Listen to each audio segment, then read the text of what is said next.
आज की हमारी कहानी का शीर्षक है बूढ़ी काकी, जो मुंशी प्रेमचंद द्वारा रचित है। बुढ़ापा बधुआ बचपन का पुनरागमन हुआ करता है।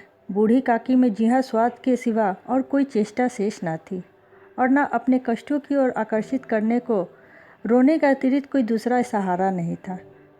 समस्त इंद्रियां, नेत्र, हाथ और पैर जवाब दे चुके थे।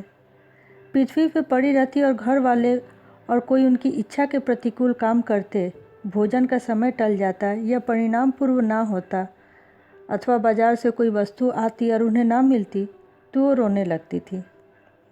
उनका रोना सिसकना कोई साधारण रोना नहीं था, वे गला फाड़ फाड़ कर रोती थी। उनके पति देव को स्वर्ग सिधारे कालांतर हो चुका था। बेटे तरुण हो होकर चल बसे थे। अब एक भतीजे के सिवा उनका और कोई ना था। उसी भतीजे के नाम उन्होंने अपनी सारी संपत्ति लिख दी थी। भतीजे ने संपत्ति लिखाते समय तो खूब लंबे चौड़े वादे किए, परंतु ये सब केवल कुल डिपो के दलालों के दिखाए हुए सब्ज बाग थे। यद्यपि उस संपत्ति की वार्षिक आय 150-200 रुपये से कम न थी, तथापि बूढ़ी काकी को पेट भर भोजन और कठिनाई से मिलता था। उसमें उनके भतीजे पंडित बुद्धिराम का अपराध अथवा उनकी अर्धांगिनी श्रीमती रूपा का इसका निर्णय करना सहज नहीं था। बुद्धिराम स्वभाव से तो सज्जन थे, किंतु उसी समय तक जब तक कि उनके कोष पर कोई आँच न आ जाता। रूपा स्वभाव से तीव्र तो थी, पर ईश्वर से डरती थी। अतएव बूढ़ी काकी को उनकी तीव्रता उतनी न खलती जितनी बुद्धिराम की भली मानसता। बुद्धिराम को कभी कभी अपने अत्याचार पर खेद होता था। विचारते कि इसी संपत्ति के कारण मैं इस भला मानुष बना बैठा हूँ। यदि मौखिक आश्वासन और सुखी सहानुभूति से स्थिति में सुधार हो सकता तो उन्हें कदाचित कोई आपत्ति न होती, परंतु विशेष व्यय का भय उनके सचेष्ट को दबाए रखता। यहाँ तक कि यदि द्वार पर कोई भला आदमी बैठ जाता तो बूढ़ी काकी उसे अपना राग अलापने लगती, तो आगे हो जाते और घर में जाकर उन्हें जोर से डांटते थे। लड़कों को बुढ़े में स्वाभाविक विद्वेष होता था, और फिर भी माता पिता का रंग दिखते ही बूढ़ी काकी को और भी सताया करते थे।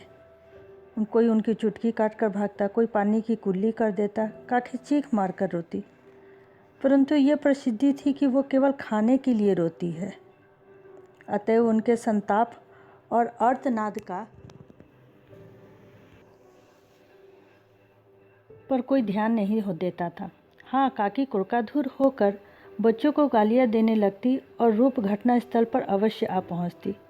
इस भ्रम से काकी अपनी जिह्वा कृपा का कदाचित ही प्रयोग करती थी। यद्यपि उपद्रव शांति का उपाय रोने से कहीं अधिक उपयुक्त था। संपूर्ण परिवार में यदि काकी से किसी को अनुराग था तो वो बुद्धिराम की छोटी लड़की लाडली थी। लाडली अपने दोनों भाइयों के भय से अपने हिस्से की मिठाई चबेना बूढ़ी काकी के पास बैठकर खाया करती थी। यही उसका रक्षागार, और यद्यपि काकी की शरण उसकी लोलुपता के कारण बहुत महंगी पड़ती थी, तथापि भाइयों के अन्याय से कहीं सुलभ थी इस स्वार्थनुकूलता ने उन दोनों में प्रेम और सहानुभूति का आरोपण कर दिया था। रात का समय था। बुद्धिराम के द्वार पर शहनाई बज रही थी और गांव के बच्चों का झुंड विस्मयपूर्ण नेत्रों से गाने का रसास्वाद कर रहा था। चारपाइयों पर मेहमान विश्राम करते हुए नाइयों से मुक्कियाँ लगवा रहे थे। समीप ही खड़ा हुआ घाट बिदावली सुना रहा था और कुछ भावना मेहमानों की वाह वाह पर ऐसे खुश हो रहा था मानो इस वाह वाह का यथार्थ वही अधिकारी है। एक दो अंग्रेजी पढ़ने पर नए युवक इन व्यवहारों से उदासीन थे। वे इस गांव मंडली में बोलना अथवा सम्मिलित होना किसी प्रतिष्ठित के प्रतिकूल समझते थे। आज बुद्धिराज के बड़े लड़के मुखराम का तिलक आया है। यह उसी का उत्सव था। घर के भीतर स्त्रियां गा रही थी और रूपा मेहमानों के लिए भोजन के प्रबंध में व्यस्त थी। भटिया पर कढ़ा चढ़े हुए थे। एक में पूड़ियाँ कचौड़ियाँ निकल रही थी तो दूसरे में अन्य पकवान बन रहे थे। एक बड़े से हंडे में मसालेदार तरकारी पक रही थी। घी और मसाले की श्रद्धापूर्वक सुगंधी चारों ओर फैली हुई थी। बूढ़ी काकी अपनी कोठरी में शोकमय विचारक की भांति बैठी हुई थी। ये स्वाद मिश्रित सुगंधी उन्हें बेचैन कर रही थी। वो मन ही मन विचार कर रही थी, संभवतः मुझे पूड़ियाँ ना मिलेंगी। कितनी देर हो गई, कोई भोजन लेकर के नहीं आया। मालूम होता है सब लोग भोजन कर चुके हैं, मेरे लिए तो कुछ भी ना बचा। यह सोचकर उन्हें रोना आया, परंतु अपशगुन के भय से वो रो न सकी। आह, कैसी सुगंधित है। अब मुझे कौन पूछता है, जब रोटियों के लाले पड़े हैं तब ऐसे भाग्य कहाँ की भरपूर पूड़ियाँ मिले। ये विचार कर उन्हें न रोना आया, कलेजे में हुक सी उठने लगी, परंतु रूपा के भय से उन्होंने फिर मौन धारण कर लिया। बूढ़ी काकी देर तक इन्हीं दुखदायी विचारों में डूबी रही। घी और मसालों की सुगंध रह रह कर मन को आपे से बाहर किए देती थी। मुंह में पानी भर भर आता था। पूड़ियों का स्वाद स्मरण करके हृदय में गुदगुदी होने लगी थी। किसे पुकारूं, आज लाडली बेटी भी नहीं आई। दोनों छोकरे सदा परेशान किया करते थे, आज उनका भी कहीं पता नहीं है। कुछ मालूम तो होता क्या बन रहा है। बूढ़ी काकी की कल्पना में पूड़ियों की तस्वीर नाचने लगी, खूब लाल लाल फूली फूली नरम नरम होगी। रूपा ने भली भांति मोयन दिया होगा, कचौड़ियों में अजवाइन और इलायची की महक आ रही होगी। एक पूड़ी मिलती तो जरा हाथ में लेकर देखती, क्यों न चलकर कड़ाहा के सामने ही बैठूं। पूड़ियाँ छन छन कर तैयार होंगी, कड़ाहा से गरम गरम निकाल कर थाल में रखी जाती होगी। फूल तो हम सब घर में सूंघ सकते हैं, परंतु वाटिका में कुछ और ही बात होती है। इस प्रकार निर्णय करके बूढ़ी काकी उकड़ू बैठकर हाथों के बल सरकती हुई बड़ी कठिनाई से चौखट से उतरी और धीरे धीरे रेंगती हुई कड़ाहा के पास आ बैठी। यहाँ आने पर उतना ही धैर्य हुआ जितना भूखे कुत्ते को खाने वाले के सम्मुख बैठने से होता है। रूपा उस समय कार्यभार से उद्विग्न हो रही थी। कभी इस कोठे में जाती, कभी उस कोठे में, कभी कड़ाहे के पास आती, कभी भंडारे में जाती। किसी ने आकर कहा, महाराज ठंडाई मंगा रहे हैं, ठंडाई देने लगी। इतने में किसी ने आकर कहा, भाट आया है, कुछ उसे दे दो। भाट के लिए सीधा निकाल कर रही थी कि तीसरे आदमी ने आकर पूछा, अभी भोजन में कितना समय लगेगा, कितना विलम्ब है, जरा ढोल मंजीरे उतार दो। बेचारी अकेली स्त्री दौड़ते दौड़ते व्याकुल हो रही थी, झुंझलाती थी, कुड़ती थी, परंतु क्रोध प्रकट करने का अवसर न पाती थी। भय होता कहीं पड़ोसी ने यह कहने लगे तो इतने में उबल गई। प्यास से स्वयं कट सूख रहा था, गर्मी के मारे फूंकी जा रही थी, परंतु इतना अवकाश नहीं था कि वह जरा पानी भी पी ले अथवा पंखा ही झेल ले। यह खटका था कि जरा आँख हटी और चीज़ों की लूट मची। इस अवस्था में उसकी बूढ़ी काकी को कड़ाहा के पास देखी तो जल गई। क्रोध न रोका गया। इसका भी ध्यान नहीं रहा कि पड़ोसिन बैठी है, मन में क्या कहेगी। पुरुषों में लोग सुनेंगे तो क्या कहेंगे। जिस प्रकार मेढक कछुए पे झपटता है, उसी प्रकार बूढ़ी काकी पर झपटी और दोनों हाथों से झंझोड़ कर बोली, ऐसे पेट में आग लगी है, पेट है या भाड़? कोठरी में बैठे हुए क्या दम घुटता है? अभी मेहमानों ने ही नहीं खाया, भगवान को भोग भी नहीं लगा, तब तक धैर्य ना हो सका, आकर छाती पर सवार हो गई। जल जाए ऐसी जीव, दिन भर खाती ना होती तो किसे हांडी में मुंह डालती। गांव देखेगा तो कहेगा बुढ़िया भरपेट खाने को भी नहीं पाती, तभी तो इस तरह मुंह बनाए फिरती है, डायन ठूसती है, ना जाने कहाँ से भस्म हो जाता है। भला चाहती तो जाकर कोठरी में बैठो, जब घर के लोग खा लेंगे तो तुम्हें भी मिल जाएगा। तुम कोई देवी नहीं हो, चाहे किसी के मुंह में पानी आए, परंतु तुम्हारी पूजा पहले ही हो जानी चाहिए। बूढ़ी काकी ने सिर ना उठाया, ना रोई ना बोली, चुपचाप रेंगती हुई अपनी कोठरी में चली गई। आघात ऐसा कठोर था कि हृदय और मस्तिष्क की संपूर्ण शक्तियाँ, संपूर्ण विचार और संपूर्ण भार उसी ओर आकर्षित हो गए थे। नदी में जब कगार का कोई बृहद घंट कठार गिरता है, तब आसपास का जल समूह चारों ओर उसी स्थान को पूरा करने के लिए दौड़ता है। भोजन तैयार हो गया, आंगन में पत्तलें पड़ने लगी, मेहमान खाने लगे। स्त्रियों ने जेवनार गीत कर गाना आरंभ किया। मेहमानों की नाय सेवाकण भी उसकी मंडली के साथ किंतु कुछ हट कर भोजन करने बैठ गए, परंतु सभ्यतानुसार जब तक सब के सब खा ना चुके कोई उठ ना सकता। जो दो एक मेहमान जो पढ़े लिखे थे, सेवकों के दीर्घाहार में झुंझला रहे थे, वे इस बंधन को व्यर्थ और बेसिर पैर की बात समझते थे। बूढ़ी काकी अपनी कोठरी में जाकर पश्चाताप कर रही थी कि मैं कहाँ से कहाँ गई। उन्हें रूपा पर क्रोध नहीं था, अपनी जल्दबाजी पर दुख था। सच ही तो है, जब तक मेहमान लोग भोजन ना कर चुकेंगे घर वाले कैसे खाएंगे। मुझसे इतनी देर भी रहा न गया, सबके सामने पानी उतर गया। अब जब तक कोई बुलाएगा नहीं जाऊंगी नहीं। मन ही मन इसी प्रकार विचार कर वो बुलावे की प्रतीक्षा करने लगी, परंतु घी की रुचिकर स्वार बड़ी ही धैर्य प्रतीक्षक प्रतीत हो रहा था। उन्हें एक एक पल एक एक युग के समान मालूम हो रहा था। सब पत्तल बिछ गई थी, सब मेहमान आ गए थे, लोग हाथ पैर धो रही थी, नाई पानी दे रहा था। मालूम होता है लोग खाने बैठ गए हैं। जेवनार गाया जा रहा है, ये विचार कर वो मन को बहलाने के लिए लेट गई। धीरे धीरे एक गीत गुनगुनाने लगी। उन्हें मालूम हुआ कि मुझे गाते देर हो गई है। क्या इतनी देर तक लोग भोजन ही कर रहे होंगे? किसी की आवाज़ नहीं सुनाई दी। अवश्य ही लोग खा पीकर चले गए। मुझे कोई बुलाने नहीं आया। रूपा चिढ़ गई, क्या जाने ना बुलाए। सोचती हूँ कि आप ही आएगी, वो कोई मेहमान तो नहीं है जो उसे बुलाई। बूढ़ी काकी चलने के लिए तैयार हुई, ये विश्वास कि 1 मिनट में पूड़ियाँ और मसालेदार तरकारियाँ सामने आएगी। उनकी स्वानिंद्रियों के गुदगुदाने लगे। उन्होंने मन ही मन तरह तरह के मंसूबे बांधे।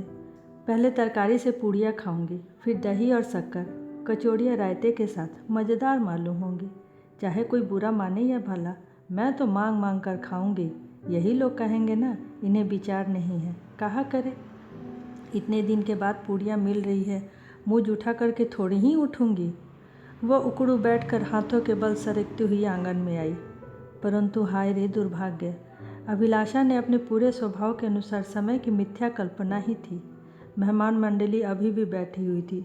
कोई खाकर उंगलियां चाट रहा था तो कोई तिरछे नेत्रों से देखता हुआ, और कोई लोग अभी भी खा रहे थे।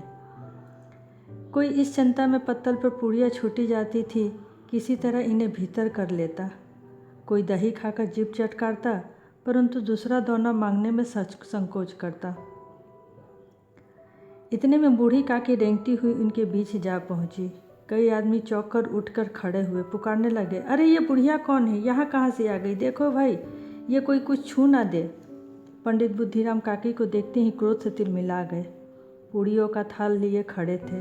थाल को जमीन पर पटक दिया, और जिस प्रकार निर्दयी महाजन अपनी बेईमान और भगोड़े कर्जदार को देखते ही झपट कर उसका टेटुआ पकड़ लेता है, उसी तरह लपक कर उन्होंने बूढ़ी काकी को दोनों हाथ पकड़े और घसीटते हुए लाकर अंधेरी कोठरी में धम से पटक दिया। आशा रूपी वाटिका लू के एक झोंके से नष्ट विनष्ट हो गई। मेहमानों ने भोजन किया, घर वालों ने भोजन किया, बाजे वाले, धोबी, चमार भी भोजन कर चुके थे, परंतु बूढ़ी काकी को किसी ने न पूछा। बुद्धिराम और रूपा दोनों ने ही बूढ़ी काकी को उनकी निर्लजता के लिए दंड देने का निश्चय कर चुके थे। उनके बुढ़ापे पर, दीनता पर, हतज्ञान पर किसी को करुणा न आई थी।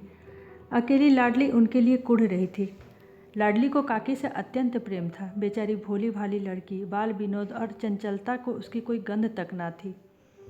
दोनों बार जब उसके माता पिता ने काकी को निर्दयता से घसीटा तो लाडली का हृदय ऐंठ कर रह गया। वो झुंझला रही थी कि ये लोग काकी को क्यों थोड़ी सी पूड़ियाँ नहीं दे देते। क्या मेहमान सब के सब खा जाएंगे? और यदि काकी ने मेहमानों से पहले खा भी लिया तो क्या बिगड़ जाएगा? वो काकी के पास जाकर उन्हें धैर्य देना चाहती थी, परंतु मामा के भय से ना जाती थी। उसने अपने हिस्से की पूड़ियाँ बिल्कुल ना खाई थी, अपनी गुड़िया की पिटारी में बंद करके रखी थी। उन पूड़ियों को काकी के पास ले जाना चाहती थी। उसका हृदय अधीर हो रहा था। बूढ़ी काकी मेरी बात सुनते ही उठ बैठेगी, पूड़ियाँ देखकर कैसे प्रसन्न होगी, मुझे खूब प्यार करेगी। रात को 11 बज रहे थे। रूपा आंगन में पड़ी सो रही थी। लाडली की आंखों में नींद न थी।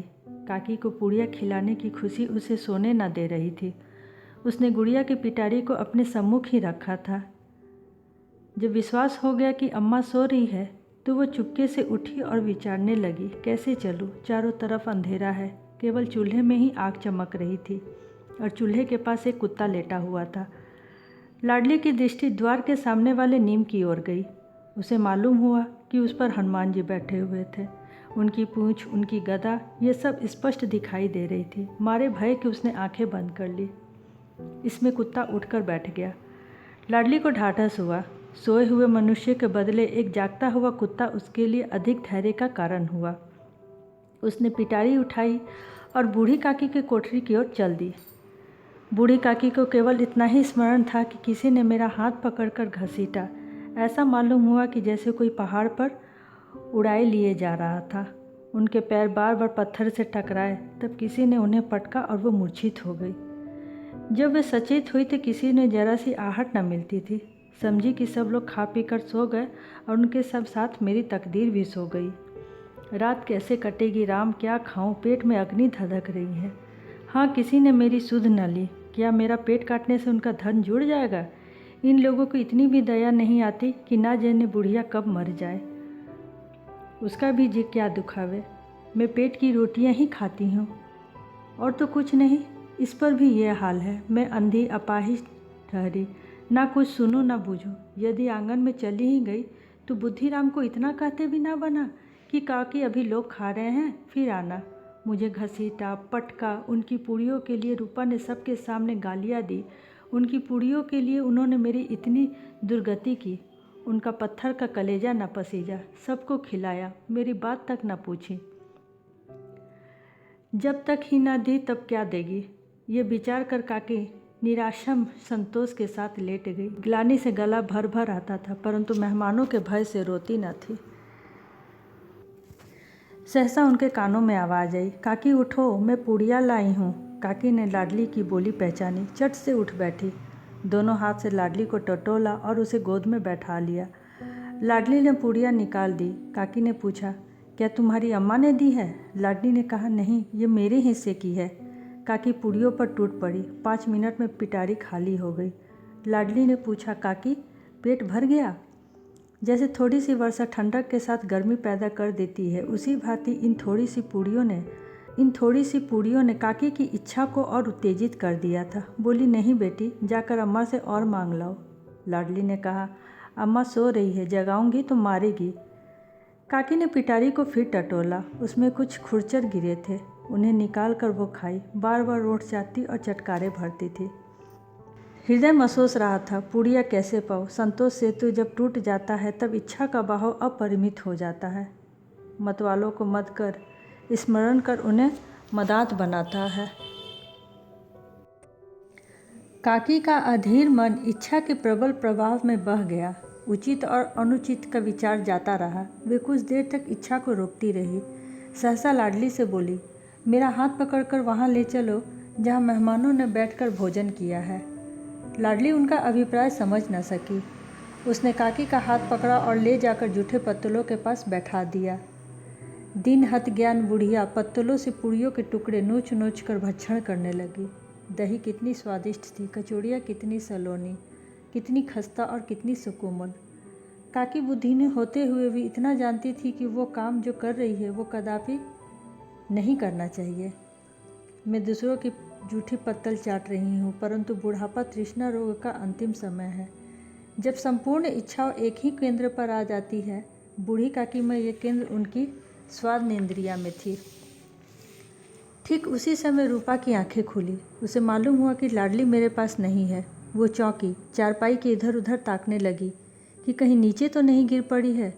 उसे वहाँ ना पाकर उठकर बैठी तो देखती है कि लाडली जूठे पत्तलों के पास चुपचाप खड़ी है। बूढ़ी काकी पत्तलों पर से पूड़ियों के टुकड़े उठा उठा कर खा रही है। रूपा का हृदय सन्न हो गया।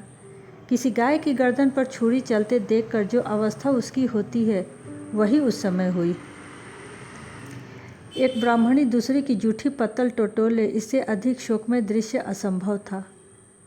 पूड़ियों के कुछ ग्रासों के लिए उसकी चचेरी सास ऐसे पतित और निष्कृष्ट कर्म कर रही है, यह वो दृश्य था जिसे देखकर देखने वालों के हृदय कांप उठते हैं। ऐसा प्रतीत होता है मानो जमीन रुक गई, आसमान चक्कर खा रहा है, संसार पर कोई आपत्ति आने वाली है। रूपा का क्रोध न आया। शोक के सम्मुख क्रोध कहाँ। करुणा और भय से उसकी आंखें भर आई। इस अधर्म के पाप का भागी कौन है? उसने सच्चे हृदय से गगन मंडल की ओर हाथ उठाकर कहा, हे परमात्मा, मेरे बच्चों पर दया करो।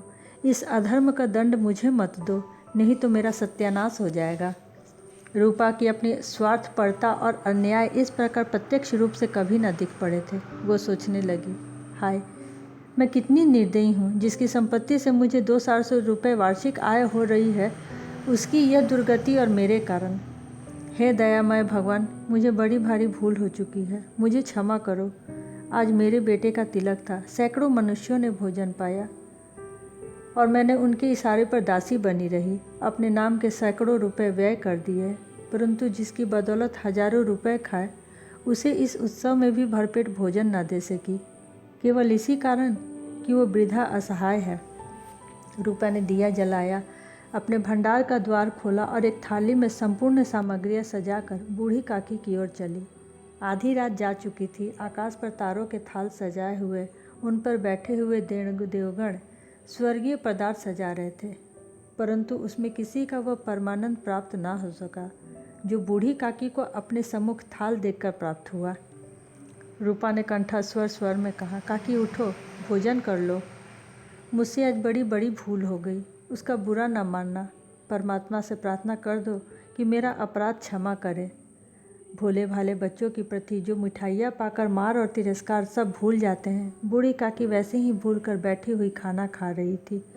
उनके एक एक रोए से सच्ची आशीर्वाद निकल रही थी और रूपा बैठी इस स्वर्गीय दृश्य का आनंद लेने में मग्न थी।